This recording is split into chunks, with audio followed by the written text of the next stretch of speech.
Hello, this is Random Games Generator and I am Kamil and we are making games.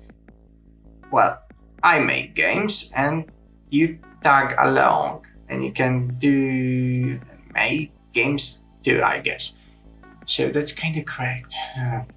This episode will make something called damage controller for our phone because previously we made this.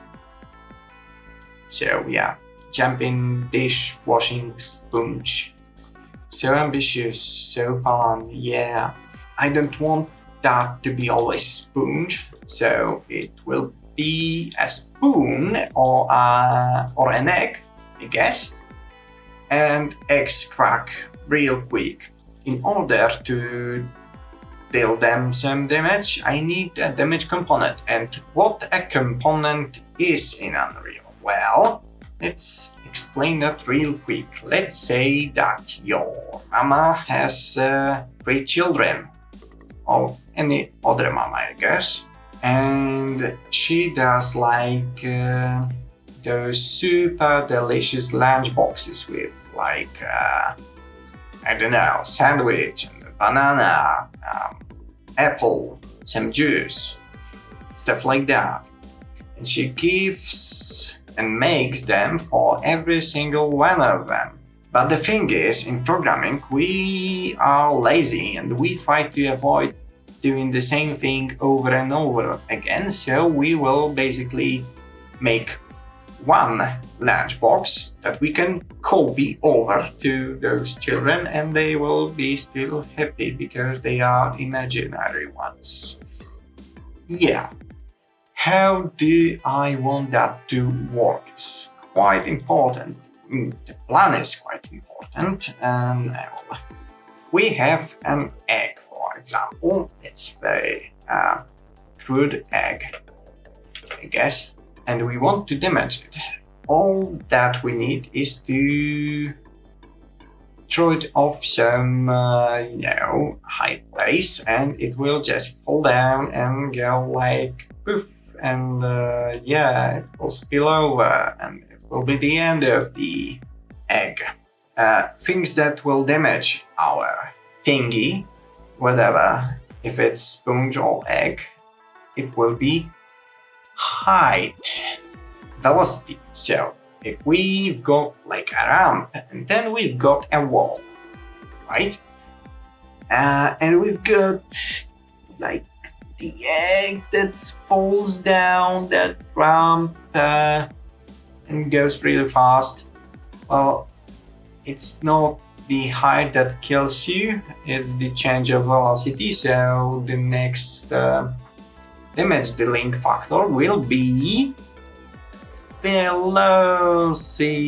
Yay! And the third one will be custom damage. Like, for example, we have fun, let's say that's a fun and that's really fancy one. So it doesn't have to look great. People, hipsters especially, will still buy it, right? Okay, so if we want to jump through that fun and it will hit us, we'll have maybe not enough of hey, okay, so I misspelled that. Yeah, I knew it. Now it's correct. You can roast me in comments later. If that fun hits us, it's not the height, it's kind of velocity, but it's not our velocity, so we are kinda gonna, skim it. And it's gonna be a fun and a hit, so let's call them DMG dealers for now. The thing is, I want to have some, I don't know, let's say those fancy cushions. If we land on it, it will dampen our velocity, a gradual rate, hence no damage dealt, I guess. So yeah, we'll have to also take that into consideration. Plus, for example, a sponge will not take as much damage from, falling down as, let's say, egg would take. And with this in mind, we can kind of start programming. So I'm shutting up and, prototyping phase, I guess.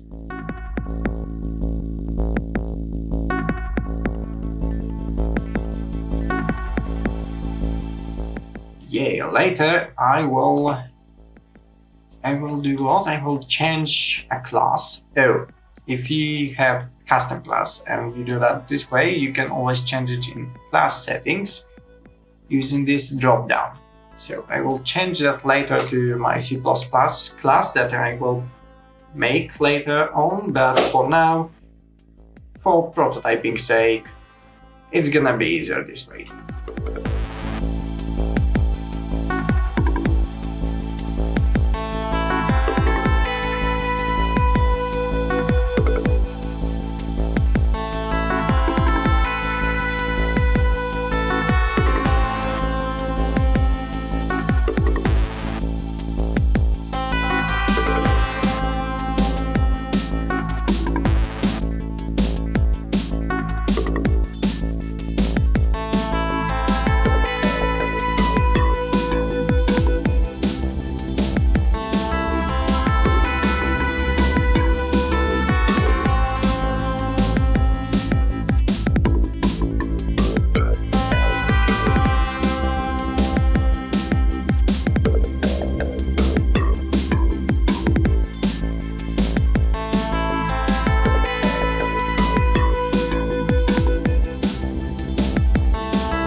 Okay, so that previous part has probably been sped up like 10 or 15 times, so I will explain that to you.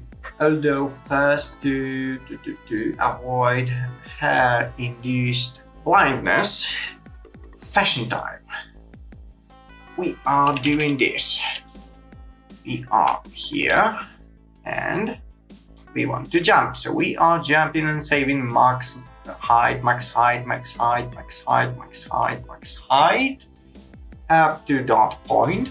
Then our height decreases, so we fall down, and here we saved like the last max jump here. When we fall on heat, we compare it with current position, so we check that kind of height, and if height is bigger than X, then we are going to deal damage and destroy our beautiful sponge.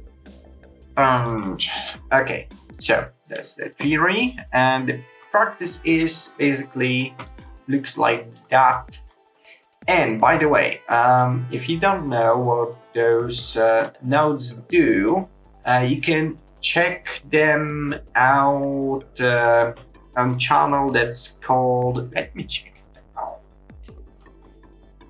Yeah, Mathew Wadstein, if I pronouncing this correctly, I guess I do. I will link that in the description, so that's great source of knowledge to any newbie to Unreal. Yeah, I've learned from this one too, so great. Link in the description. Yeah, let's move on. When we compare the Z and it's higher, we save it, that's good. And we do that on tick in that spongy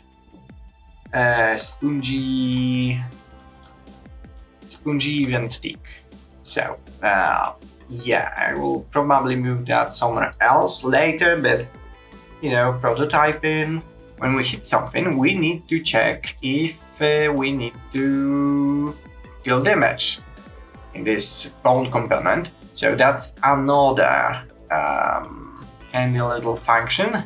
So we basically check, this will be parameterized, so I will check if it's bigger than X. This is our X basically when it comes to height, and if it's bigger than 200 at the point, then we are going to deal damage and save whatever happens here. So whether it's bigger and or like lower number than this, we are going to save that jump Z nonetheless. So yeah, there is that, and begin play, if I could, this is correct one. In begin play here, we initialize jump, so we basically save current Z position on the start of the game. So we have that info when we spawn. Basically, we have already that part, like if we fall down, we will damage. And now we have to make this part when we hit a wall with certain velocity, we also deal damage. So yeah, let's do that now.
So I'm recording that like third time, but third time is the charm, isn't it? Right now, we have that situation, meaning we hit the floor, we dealt ourselves like 100 damage, right? And if we hit a wall, we'll deal 50 damage. So, how is it possible? First, I've simplified that check if deal damage to take only hit result from that hit. So whenever we hit, we basically call it from that component, and yeah. Next, we check if the height difference between the highest point that we were at, so this point, I'll probably get similar color. So between this point and this point is big enough. So if the difference is big enough, we are going to set recent height damage to 100. This will come in handy later. And if not, then we'll set it to 0. Next, I'm checking velocity. This is quite simple. I was meddling with it far too long for something that simple, but I'm basically checking the component velocity of our sponge, and I'm multiplying that by x1, y1 and z0. Basically, I'm checking the velocity, but without this z-axis, so it's totally horizontal, so it's basically left to right movement. If that exceeds our minimum damage velocity, so if we hit a wall hard enough, we are going to deal ourselves some damage, in this case 50 damage. And if not, well, we are zeroing that out. Next thing is proper dealing damage. I'm basically calculating that product between, or rather of, that up vector and the current wall normal. So if we hit this wall, it will be like this. This is normal. If we hit floor, it will be straight up. So that product will be like 0. And if we hit this wall, the normal will be this way. If you can, yeah, you can see my cursor. Then I'm calculating arcus cosinus out of that. If I could speak, calculating arcus cosinus out of that product, and I'm feeding it as hit angle. So here I'm deciding based on whether or not the damage is actually not 0, because if it is 0, then I don't need to deal any damage, right? Then I'm lerping like the actual wall damage and floor damage, or rather height damage, based on that angle. So the more steeper the angle is, the more damage from a wall damage we deal. Yeah, that's correct. If we hit like straight on the floor, then it's going to be like this 100 damage, and if we hit wall, like 19 degrees wall, then it's going to be 50 damage. And we are basically blending between those two based on that angle. And we do not deal any damage yet, because we are only printing. We don't have health yet, but it will come in some time from now. But for now, I guess in the next episode we will play a little with materials. We'll make simple checker material, which will come in handy when it comes to color coding stuff on level, and we'll make some simple level just to be able to, you know, jump somewhere other than like this little weird kind of sandbox or litter box. Yeah, so subscribe, like, ring belly bell, and see you later.